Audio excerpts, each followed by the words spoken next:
వసంతాల సభకు వచ్చేసిన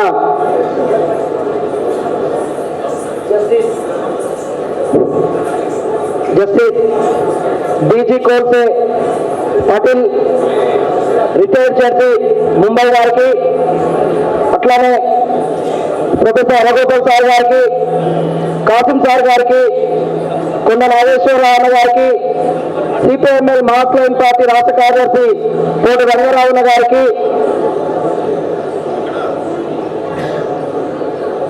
ఒడిశా కాంగ్రెస్ వేదిక మీదకి రావాల్సింది కోరుతా ఉన్నాం.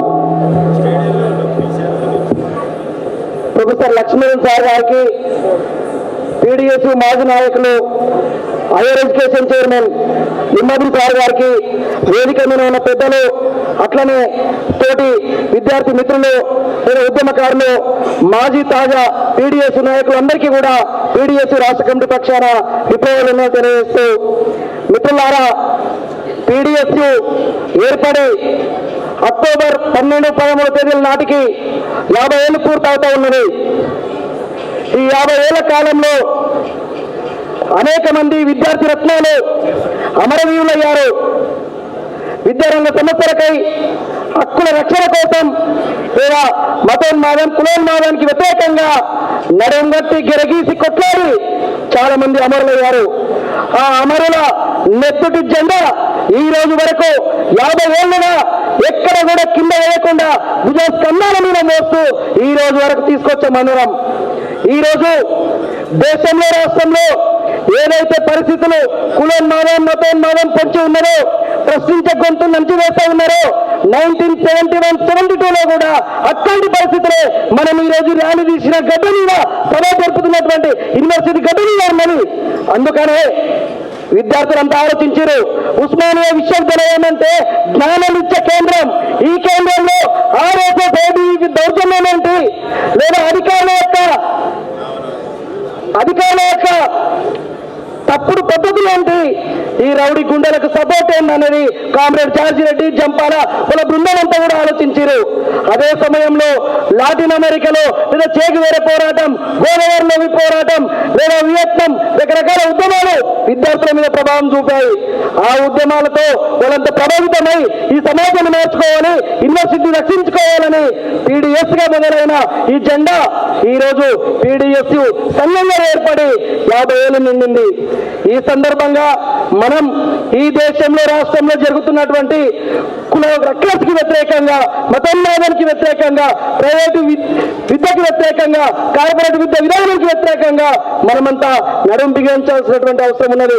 ఎందుకోసం అంటే ఆ రోజు జార్జి రెడ్డి లేదా జంపాల, చేరాలు వీళ్ళంతా అమరత్వం ఈ సమాజాన్ని మార్చుకోవాలని, నూతన విద్యా విధానం కావాలని, అది శాస్త్రీయ విద్యా విధానం కావాలని, అందరికైన విద్యా విధానం కావాలని కొట్లాడారు, పోరాడారు, అమరులయ్యారు. ఆ అమరుల సాక్షిగా ఒక స్ఫూర్తితో మనమంతా ముందుకు సాగాలి, ఈ సమాజాన్ని మార్చుకోవాలి. ఈరోజు కులం పేరుతోటి, మతం పేరుతోటి ప్రశ్నించే గొంతులంతా కూడా అణచివేస్తూ ఉన్నారు, జైలు పెడతా ఉన్నారు. అందుకనే ఏదైతే ఉస్మానియా గడ్డ మీద జార్జి రక్తంతో ఏదైతే ఏర్పడిందో ఆ గడ్డ మీదే ఈరోజు 50 వసంతాల సభ జరుపుకుంటున్నాం. ఈ సభ సందర్భంగా చాలా మంది వక్తలు వచ్చారు, మాజీలు, తాజాలు, ముఖ్యులు, ప్రొఫెసర్లు చాలా మంది వచ్చారు. కాబట్టి మనకు చాలా విషయాలు బోధిస్తారు, ఈ సమాజాన్ని మార్చుకోవడానికి దిశానిర్దేశం చేస్తారు. కాబట్టి మనమంతా ప్రతి విషయాన్ని కూడా మనం అర్థం చేసుకోవాలా, ఈ సమాజ మార్పు కోసం మనం కంకణం కట్టుకోవాలని ఈ సందర్భంగా తెలియజేస్తా ఉన్నా. ఈ కార్యక్రమానికి వచ్చిన అందరికీ మరొకసారి ధన్యవాదాలు తెలియజేస్తూ, ఇప్పుడు నిజామాబాద్ కామ్రేడ్ బాలే కార్యక్రమాన్ని చేయాల్సిందే కోరుతా ఉన్నాం.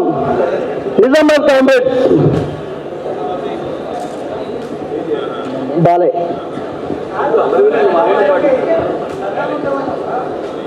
కామ్రేడ్ బాలే కార్యక్రమం కంటే ముందు పీడిఎస్ రాష్ట్ర కార్యదర్శి ఆజాద్ అమరవీరులకు సంతాపాన్ని ప్రవేశపెట్టాల్సింది కోరుతా ఉన్నాం. ఇక్కడ ఉన్నటువంటి మతోన్మాద గుండాలు, ఇక్కడ ఉన్నటువంటి అరాచకాలు సాగని చెప్పేసి దిగిపిడికిని జెండాను ఎగరవేసినటువంటి జార్జి రెడ్డి, ఉస్మానియా సాక్షిగా ఏర్పడినటువంటి పీడిఎస్ ను ముందుకు తీసుకెళ్లినటువంటి క్రమంలో విద్యారంగ సమస్యల పరిష్కారంతో పాటు స్థాపన కోసం కృషి చేసే క్రమంలో మతోన్మాద గుండాలు జార్జి